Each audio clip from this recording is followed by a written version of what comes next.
Ikrimah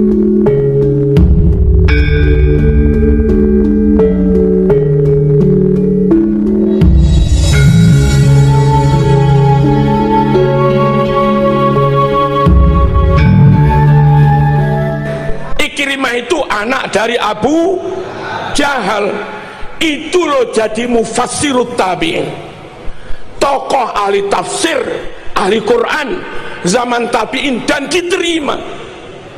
Padahal bapak mungsuhe Kanjeng Nabi, enggak masalah. Andai ada 65 orang itu jadi gembong PKI, lalu anaknya mondok di pelosok Lirboyo Sarang, hafid Quran, apal alfiyah, maknun dan segala macamnya, nguasai Bukhari Muslim, Ihya, ya diangkat jadi kiai mas, meskipun bapaknya gembong PKI. Itulah Islam. Halo,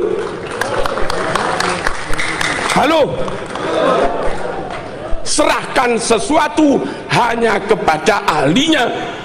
Siapa ahli? Imani top, takwa Allah top, khosyatullah top, ilmune yo top, akhlake top, nyun sewu, kapasitasnya juga top. Itu namanya ahlinya, dan harus ahlu sunnah wal jamaah. Serahkan pada ahlinya. Madhab 4 Imam Syafi'i nasabe sapa? Tak oneng bro. Imam Hanafi nasabe sinten? Weh, nasabe sapa? Tak oneng. Imam Maliki tak oneng. Imam Hambali tak oneng. Imam Asy'ari tak oneng. Imam Maturidi tak oneng. Imam Bukhari Muslim tak oneng. Imam Junaid Al-Baghdadi tak oneng kabeh. Imam Ghazali. Kita kepada beliau-beliau belas enggak ngerti nasabnya. Woi, enggak ngerti nasabnya, dan enggak tahu juga sahkah Islam kita. Manut orang yang kita enggak tahu nasabnya itu loh, sah apa enggak? Lah jerene harus cari nasab ini. Enggak juga kan? Lho ngoten ora rawuh. Wong Pasuruan harus bengal nih kak.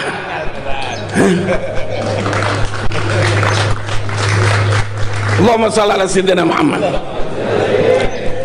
Sepura anakku udah cangkolang nih. Tak pernah lagi.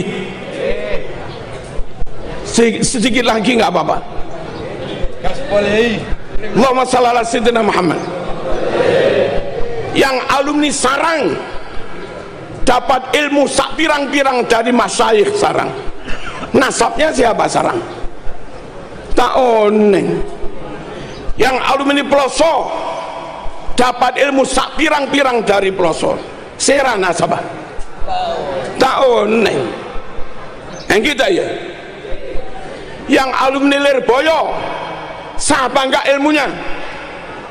Sah apa enggak? Sah. Siapa nasabnya? Tak oneng.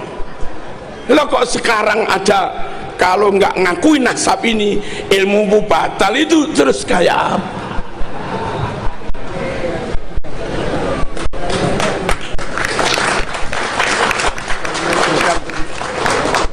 Lalu berikutnya begini, Bapak Ibu rahimakumullah, untuk bisa paham Quran, paham hadis, harus benar-benar ngerti alim nahwu sorob, harus alim mantek, harus alim ma'ani bayan badi, harus alim usul fikih, ulumul Quran, gharaibul alfaz, harus alim asbabun nuzul, harus alim mustalahul hadis. Halo, plus ngerti sejarah, juga ngerti filologi, untuk benar-benar bisa memahami Quran Sunnah dengan benar. Siapa itu?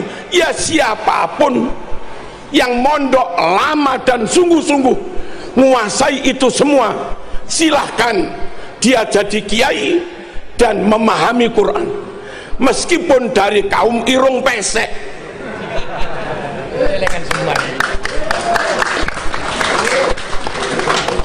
Jangan paksakan orang yang nggak punya kemampuan kau percaya menafsiri Quran hanya karena bajunya. Jangan kau paksakan orang yang nggak punya kapasitas cukup ikut-ikut mengistimbat dari Quran hadis hanya karena kekayaan atau karena nasabnya. Ini nggak boleh dipegang, diurus kecuali oleh orang yang benar-benar punya keahlian. Ini urusan keahlian supaya menghasilkan ilmu yang benar gitu loh. Halo, kalau yang top itu orang Jawa, nah kita terima. Kalau yang top ring Madura, engki terima. Kalau yang top nguasa itu ring Cina, tak kenapa terima. Kalau yang top itu orang Islam Eropa, orang Islam Arab, Yaman, kita terima. Pokoknya karena benar-benar punya kapasitas, bukan karena etnis, bukan karena baju, bukan karena pangkat, bukan karena harta, bukan karena jabatan, bukan karena nasab. Ini urusan ilmu, butuh keahlian. Clear? Clear apa enggak? Apa kalau tidak mengakui nasabnya lantas menghina? Mboten. Saya bermadhab Syafi'i tanpa harus mengakui Imam Syafi'i bernasab ke Rasulullah tetap sah. Saya ngaji Ihya 100% yakin Imam Ghazali Iran, bukan Mekah, bukan Quraisy, sah.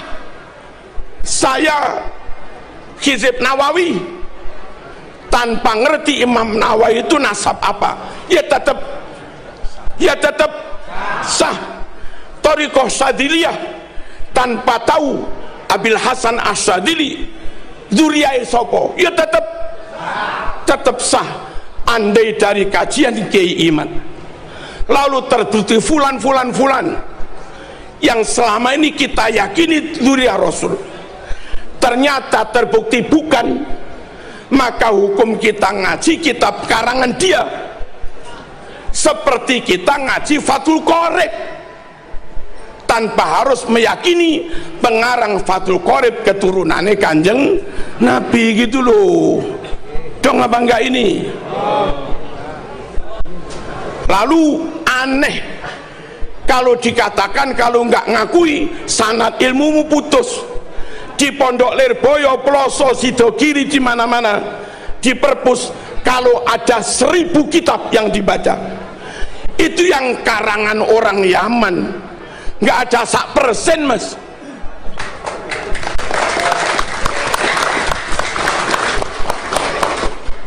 Ummahatul Kutub fit Tafsir, mulai dari yang kecil Jalalain, Jamal, Sawi, Lauk Ngaleh, Al-Munir, Maroh Labid, agak gede lagi Tabari, Qurtubi, Tafsirul Kabir, Lirrazi, dan yang lain-lain. Itu semua non Yaman. Non Yaman. Kutubul Hadis, Bukhari, Muslim, Imam Ahmad, Turmudi, Abu Dawud, Ibnu Majah, Hakim, Ibnu Hibban, Ibnu Majah, Ibnu Abi Dunya, Ad-Dailami. Itu orang mana itu? Bukan Yaman, non Yaman. Non Balawi. Nahwu, Jurumiyah, Tuhfah, Imriti, Mutamimah, Kawakibuduriyah, Alfiyah, Ausatul Masalik, Mughni. Terus apa lagi? Ibnu Hisam, Jami'ud Durus, Alkitab karangan Imam Sibawayh, ditambah Al-Khalil Al-Farahidi, semuanya non Ibnu Malik As-Spanyoli, Lah Al-Andalusi berarti tafsir Cordoba Spanyoli mas, ngaji teko ulama Spanyol ini sah mas.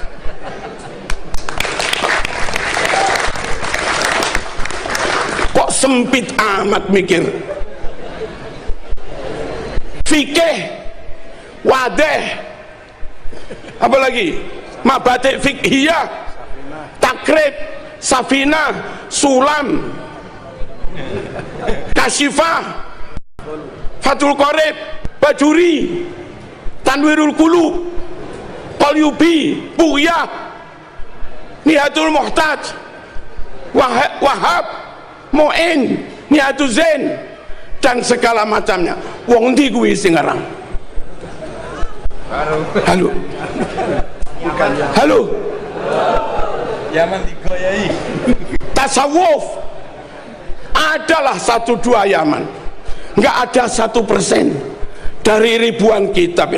Masuk akalkah gara-gara nggak ngakuin nasabnya yang 1% ini, lalu yang 99% jadi batal semua? Abu Dharam aja.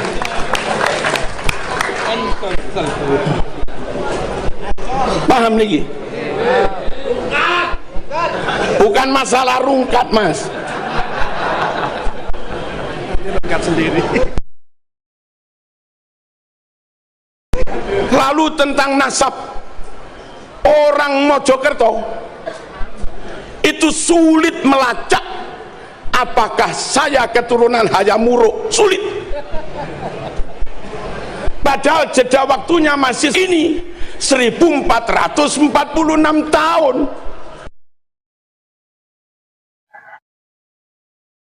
Lalu begitu mudahnya aneh keturunan Rasulullah. Sing 700 tahun angel mas. Apa mana sing 1400 tahun, kecuali mau dibuktikan.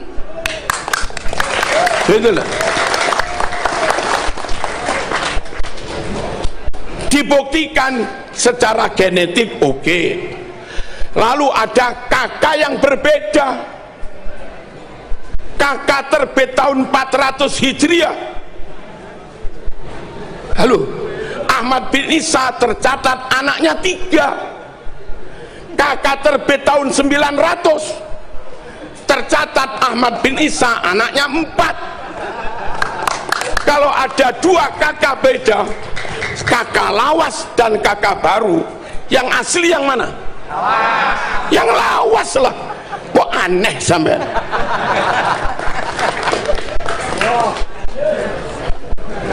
Kalau saya punya naskah Bukhari warisan dari Mbah Yud saya, kebetulan kita sama-sama Al-Banteni, mbah saya ke-6 Banten, menantu saya bin Ki Zuhdi Sintina Muhammad. 2 kakak beda, yang asli yang lawas, punya naskah Bukhari Muslim, naskah dari Mbah Yud saya, hadis itu nggak ada. Lalu ada terbit naskah Bukhari baru, tahu-tahu ada tambahan hadis itu. Yang benar yang mana? Yang lawas. Quran kita dari dulu nggak ada surat Al-Pasrpani. Tahu-tahu terbit Quran baru, ada tambahan surat Suratul Pasrpan. Yang asli yang mana? Yang lawas. Dan haram Anda berpikir barangkali itu ada yang nggak tercatat, ngawur aja.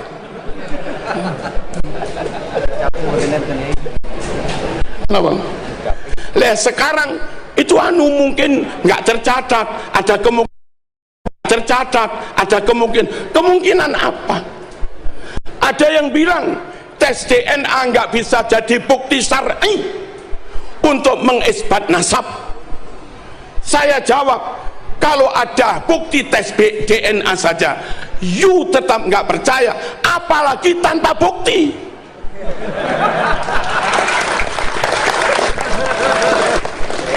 Logikanya kok aneh-aneh. Basul Masail NU di Solo memutuskan hasil tes DNA memang tidak bisa untuk membuktikan, mengisbatkan nasab seseorang, tapi bisa untuk membatalkan nasab.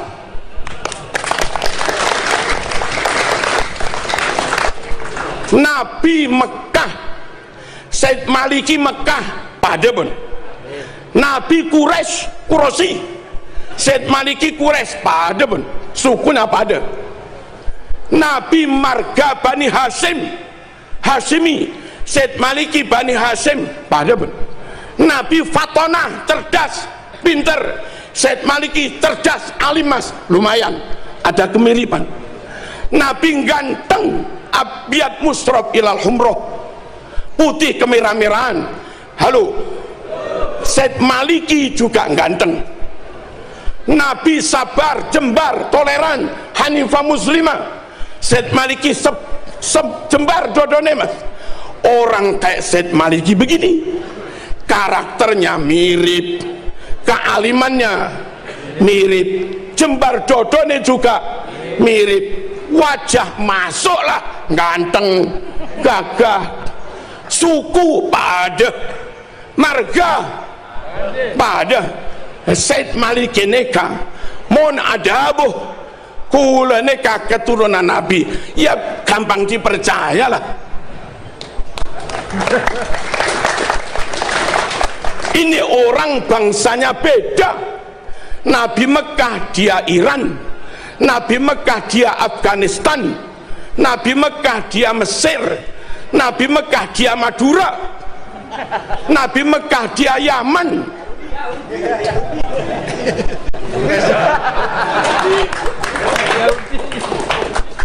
Bangsanya beda, sukunya beda. Nabi Quraisy dia Jawa, Nabi Quraisy dia Banten, Nabi Quraisy dia Sunda. Halo, Nabi Quraisy dia Hadramaut, Nabi Quraisy dia Habasyah, Nabi Quraisy dia Qahtan, Nabi Quraisy dia Tamim. Nabi Quraisy dia Aden. Tak pada sukuna. Marganya Nabi Bani Hashim dia Al-Aidid, Al-Katiri, Al-Pasrpani, Al-Kaburi. Wajah nggak masuk. Nabi ganteng, Said Maliki ganteng, dia nggak ganteng belas. Nabi alim, pinter, dia logikanya konyol. Nabi sabar, jembar dodone, dek ngamuan, takbir prak, salah takbir. Terus ngaku keturunan Nabi, dites tak boron, dilacak nasabnya urut satu persatu per generasi tak boron. Buku yang katanya punya anak 4 dites pakai zat karbon untuk mengetahui nama keempat itu tintanya umurnya sama apa enggak, kertasnya lebih lawas yang itu apa lebih lawas yang anak 3, dites tak boron. Terus ngaku keturunan Nabi, udah rem aja oneng negara.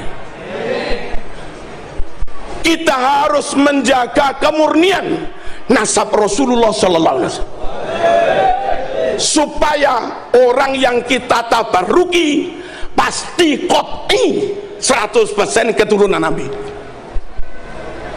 Harus dijaga kemurnian ini. Khawatir kalau nggak dijaga, sembarang orang gampang ngaku keturunan, kadung ditabaruki pol-polan, kadung Gus Adi paringi mobil ben barokah, lah tibae keturunane semprol ya apa.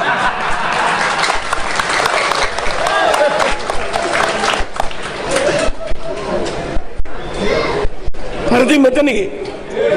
Verifikasi itu penting. validasi penting, pelacakan penting, baik pelacakan genealogi ataupun pelacakan naskah penting. Untuk apa? Untuk memastikan fulan qot'i keturunan Nabi. Kita sowan nggak rugi, salaman nggak rugi, sedekah nggak rugi, barokah. Dan memang Nabi meninggalkan untuk umat ini nun sewu 3 jimat. Jimat pertama Quran, jimat kedua sunnah, jimat ketiga keluarga anak cucunya Kanjeng Nabi. Supaya sunnah benar-benar sunnah, bukan maudhu, bukan palsu, maka ulama men-tracking hadis. Dan akhirnya karena hadis kena jarah wa ta'dil, ribuan hadis rungkat. Rungkat itu apa?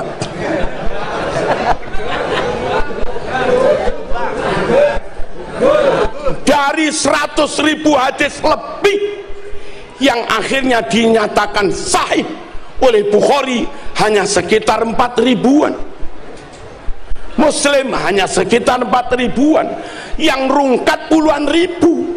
Dan itu ulama harus melakukan itu. Jangan sampai kadung diyakini sunnah Rasul ternyata sabdanya Abu Jahal, mas. Weh Quran jimat, Quran mujma' alaih, qot'i, udah nggak ada masalah. Yang kedua sunnah juga jimat. Biar jimat ini benar-benar terjaga, maka ulama melakukan penelitian hadis. Lalu jimat ketiga, setelah berlangsung 1446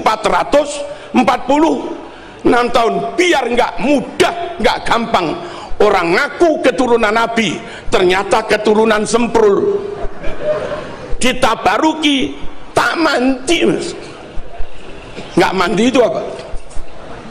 Tak mandi, ditawasuli tak mandi, wong keturunan semprul. Supaya umat tetap dapat barokah ketika sowan, ketika tabaruk, tawasul, qot'i keturunan Rasulullah, maka juga perlu di tracking. Lah itu tugasnya Kiai Imad gitu loh. Weh, mulia apa enggak ini? Mulia. Untuk memastikan keturunan ini murni, wa yutahhirakum tathira. Nah, terus maaf, panjenengan yang selama ini enggak dianggap keturunan Nabi, tak usah khawatir, Bun. Siapa tahu penelitian Kiai Imad dan kawan-kawan sampean terbukti keturunan Nabi, maka kami enggak ragu hormat neng sampean, nggak ragu mahabbah neng sampean. Ojo kesusu musuhi Kiai Imad. Penelitian ini untuk kamu juga gitu loh. Timbang diragukan terus, timbang maskok fih terus, timbang mukhtalaf fih terus, timbang iltibas terus, ndang dijelas nih, mas. Paham enggak? Kalaupun diteliti ternyata bukan, saman kudu lilo demi menjaga kemurnian anak cucu Nabi, zuriyah Nabi, daripada saya dicantol-cantolkan di situ, keturunan itu jadi nggak murni, mending saya dikeluarkan dari situ nggak apa-apa demi menjaga kemurnian keturunan Nabi, daripada saya nyantol di situ, zuriyah jadi nggak murni, mending saya dikeluarkan tapi zuriyah menjadi murni. Nah, yang mau begini berarti ikhlas, kepengin wa yutahhirakum tathira. Kalau begini nggak mau, berarti Anda hanya mikir kepentinganmu sendiri, biar tetap disuani umat, biar tetap dimahabbai umat, biar tetap disungkemi umat, biar tetap diparing-paringi. Berarti saman nggak mikir untuk kepentingan Islam, mikir kanggo awake dhewe. Yo ngaku oleh ngono, mas. Bendang